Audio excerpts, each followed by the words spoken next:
বাণিজ্যিকভাবে লিচু উৎপাদন করে বিপাকে পড়েছেন মাগুরার চাষিরা। কারণ এবার তাপদাহ আর বৈরী আবহাওয়ায় ফলন হয়েছে কম, আর আকারও হয়েছে ছোট।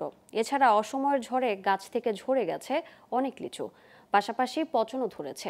এতে লাভ তো হবেই না, উল্টো কত টাকা ক্ষতি হবে তা নিয়ে চিন্তিত লিচু চাষিরা। অথচ বেশ কয়েক বছর ধরে স্থানীয় বাজারে চাহিদা মিটিয়ে বিভিন্ন জেলায় লিচু সরবরাহ করত মাগুরার লিচু চাষিরা। মাগুরা থেকে মোহাম্মদ ইউনুস আলীর তথ্যচিত্রের ডেস্ক রিপোর্ট। প্রতি মৌসুমেই মাগুরা সদরের প্রায় ৩০টি গ্রামে গাছে গাছে শোভা পায় ঐতিহ্যবাহী হাজরাপুরের লিচু। তবে এবার লিচু নিয়ে দুশ্চিন্তায় পড়েছে চাষিরা, কারণ গ্রীষ্ম শুরু না হতেই টানা তাপদাহে আর বৈরী আবহাওয়ায় গাছেই নষ্ট হয়ে গেছে বেশ কিছু লিচু। আর বৃষ্টি না হওয়ায় অন্য বছরের চেয়ে লিচুর আকার হয়েছে বেশ ছোট। তাপদাহ ও খরার কারণে গাছেই ফেটে পচে নষ্ট হয়েছে অধিকাংশ লিচু। এতে বেশ ক্ষতির মুখোমুখি হয়েছে চাষিরা।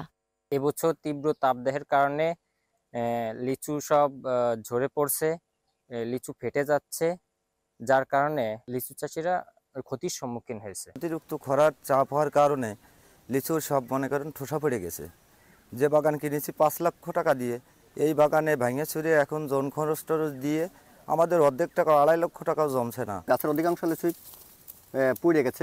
পড়ার পরে বৃষ্টি আসলে এই লিচুগুলো সমস্ত লিচু পচে গেছে। পচার পরে এগুলো ঝরে যে আমাদের মালিকদের প্রচণ্ড লস হয়েছে। অত্যন্ত খরার কারণে লিচুরা পচে গেছে এবং প্লাস ফেটে গেছে, ঠোসা পড়ে গেছে।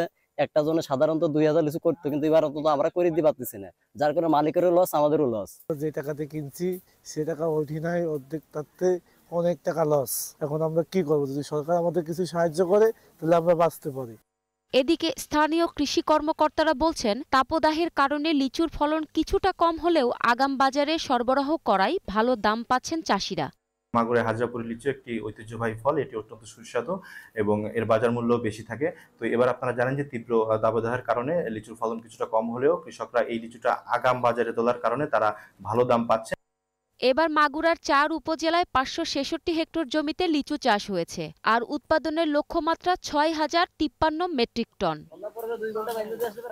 Global television, news desk.